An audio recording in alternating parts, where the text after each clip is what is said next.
Today I'm going to be showing you guys how to recreate the style of the track Congrats by LANY. This is very clearly a different direction for them as a band sonically, but it makes me really excited to see where they go. We're going to get into all these like Olivia Rodrigo style distorted drums, really thick distorted octave guitar layers, harmonized bass lines, and so much more. But before we jump into it, let me introduce myself. Hi, my name is Seth. I work as a remote guitar-based pop producer. I specialize in song completion, which means I take song ideas and turn them into finished tracks ready for Spotify. I do one of these videos every Thursday to show people how to create their own music at home. Songs I've either written or produced have been featured on the Spotify curated playlists. I did an entire album through Warner Music Group. So if you like what I'm doing here and you're a singer-songwriter who just wants to offload all this technical BS onto somebody else, check out the top link in the description below. All right, now let's jump into it. So the first thing we're going to jump into are these guitars.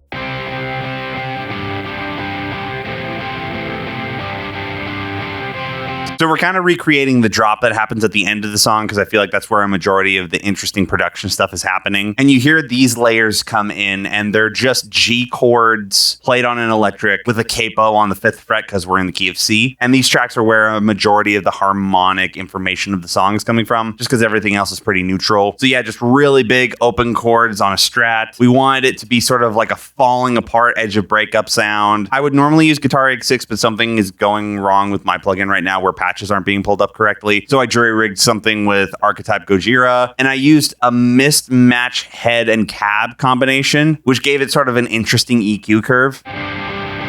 So if you're ever interested in getting interesting guitar tones, I would try messing around with different cab simulations. But yeah, kind of low gain, a little bit of overdrive, but that's really just to sort of bring down this tone. Tiny bit of EQ shaping, really just cutting that low end. And then since this is kind of a grungy sound, we're not really adding any reverb or anything to it. Different from most of the tracks I do, there's actually only one track in this song that has reverb in it. So really basic, fun guitars. And then we're layering those up with these guys, which is also using the Gojira plugin, again, using mismatched heads and cabs. And we're using this octave pedal that's built into it, and we're using this octave 1 knob, kind of turned up a bit, not really using octave 2 because that was kind of too much. But this riff is literally just playing a single descending note, and this octave pedal is just adding a beef below it. It's not in the same range as the bass, but it adds a bit more pitch shiftingness to it. I don't really know how to describe it. You can hear something like this on the original track. But anyway, all of these guitars, I'm kind of processing them the same way. So whenever I'm using a slate channel strip, this is the general thought process I use. Start out with a preamp just to get some kind of vintage color going, some kind of EQ just to shape the tone a bit, a compressor to sort of level it out. Sometimes I'll use Revival or something else at the very end just to color it a little bit more. And then a trimmer plugin at the end to make sure that we're balancing out that volume difference. So you can hear this without virtual mix rack. And then with it. It's not a night and day difference, but it just makes the overall sound a bit more consistent. I also wanted to mess around with this a lot more. This is the custom Opto patch that they just released, which is more of an optical compressor, which can be a bit softer than the 1176 stuff that I normally use. And then to get some more sort of sizzle out of them, I'm using MoTT, and I'm going pretty heavy with it, so you can hear with it on, and then with it off. Just a lot of woofiness with it on.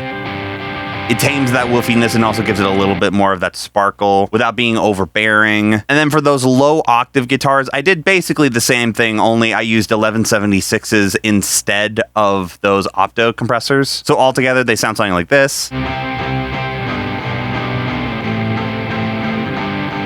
which sound really good. I just wanted to tame them a little bit more. So they're all going into a guitar bus right now. And on that bus, I have C4, which is just a regular multi-band compressor. This is one of those plugins that a lot of people I feel like overlook most of the time, but it's one of the most useful plugins ever. So we're just trying to control those low-end, mid-range differences that happen between different notes, because the guitar is not a perfect instrument, and sometimes some of the notes on the neck resonate more than others. When I get to the lower notes, this low end area is triggering a little bit more. So this just kind of evens that out. Next thing we're going to look at are these synths, which are the only things that have reverb on them in the entire song.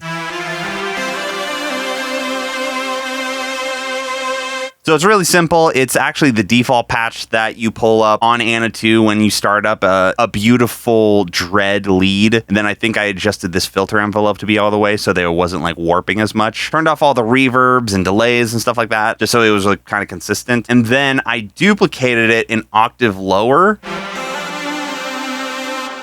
And as you can see, this higher one is at -2.4. This lower one is at -6.2. So it's kind of building an oscillator in a weird way. I'm sure there was another way of doing this, but this is just how I like doing it because it makes sense to me. Because you have almost your high end and your low end beef on different tracks. Both of them are going into a group. I started off with this piano preset in Slate Virtual Mix Rack.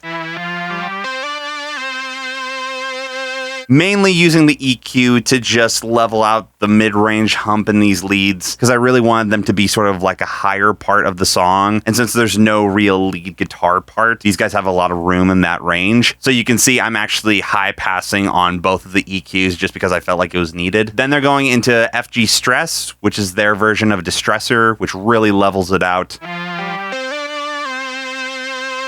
Then adding a little bit of shimmer, but this revival module is basically harmonic saturation with the high end and the low end on separate knobs. So this kind of just flatlines that lead as a whole, which is what I wanted because this really feels almost like a Mr. Brightside style synthwave lead, but with a bit more grit. So after that, I threw on Mo-TT just to give it some more presence. And then I really felt like this thing was supposed to be distorted, so I was using FabFilter Saturn to really drive this warm tape sound. Like, it's kind of disgusting. You can also see I had to level out the EQ a bit here, just because when you add harmonic saturation to the full spectrum like this, it's distorting the lows and the mids and the highs in the exact same way. So sometimes you need to compensate for that after the fact. After I distorted it, I threw it into a Juno chorus, which has kind of an analog feel to it. So it kind of degrades that high end, which can help because we're kind of distorting it and smashing it a lot. And then this auto filter is here just because I wanted this longer note to sort of die out near the end so that when it repeats, it doesn't feel like it's stopping here and then starting again. I want it to feel like it sort of gradually dies down here and then it re-enters. So you can actually see when I turn on this ROM reverb and this H delay send, and I turn off this auto filter, you can hear how it doesn't really feel like it ends.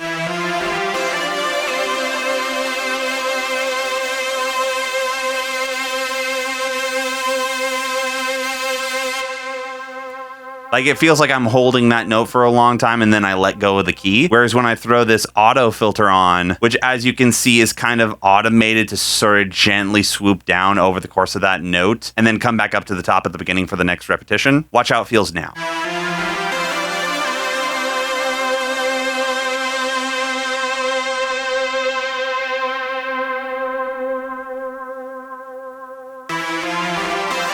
It just makes it feel like it loops a bit more, almost like that last note doesn't really end, and I'm just a bigger fan of how that sounds in the mix. After that, we are moving on to the bass. Actually, the basses.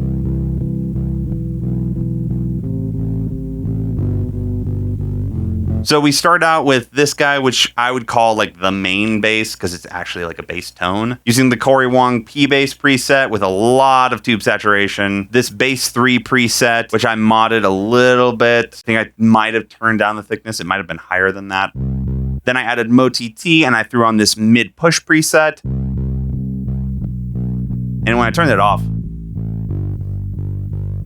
you can hear it, like it doesn't push as hard, but then when I turn it on,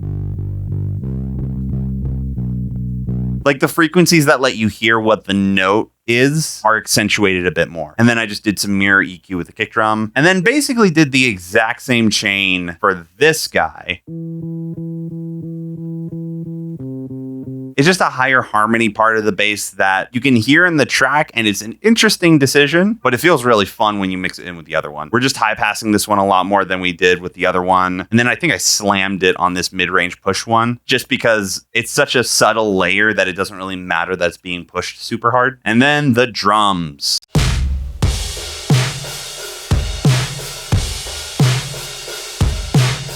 So what I did was I separated the kick, snare, and the cymbals into different channels just because, well, I'll show you why. I wanted to use different samples from different libraries. And when you're using stuff like the One Kit Wonder stuff from GGD, it's meant to be more of a writing tool. So you don't actually get to like tweak the settings of the kit that much, which is fine. That's how it's created and meant to be used. But I wanted to use the kick slightly differently than I wanted the snare. And I wanted them patched out separately for mixing reasons. And then I wanted different cymbals than what comes on this kit. So I just duplicated the Contact library like 3 times. So this first one is the kick,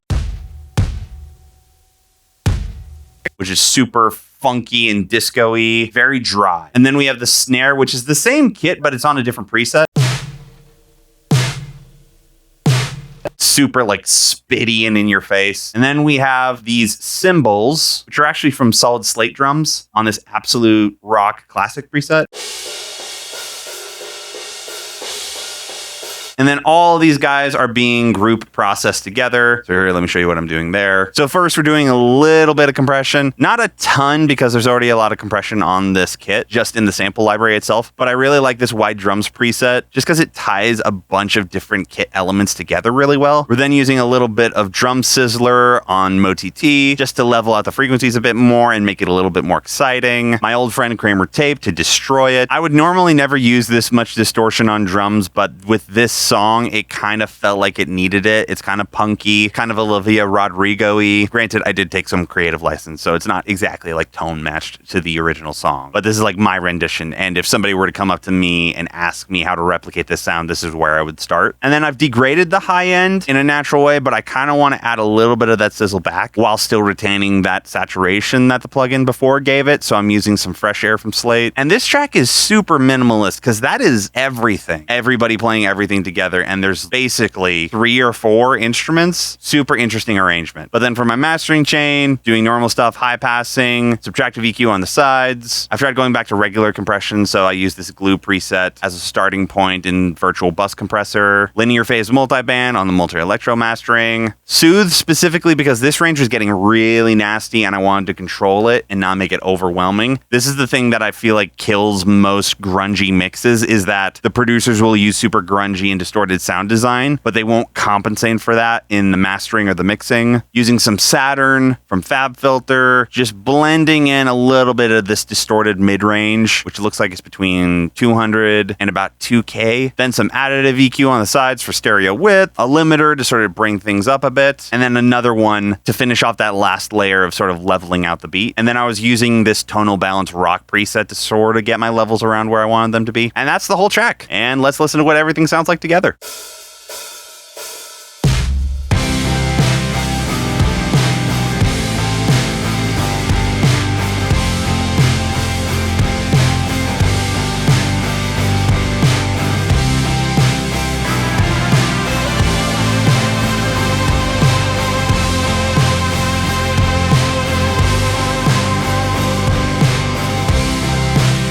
So yeah, that's what everything sounds like. If you guys have any questions about anything I've done here, please put them in the comments down below. I would love to answer them. Again, I do one of these videos every Thursday, so if you enjoyed this kind of stuff, please hit subscribe, the bell icon, all that stuff. Also, this is the first time I've done the same artist twice on this series, so if you guys liked it or didn't like it, let me know. If you enjoyed this, check out the video I did last week where I broke down Deep End by Holly Humberstone. And yeah, I will see you guys next week.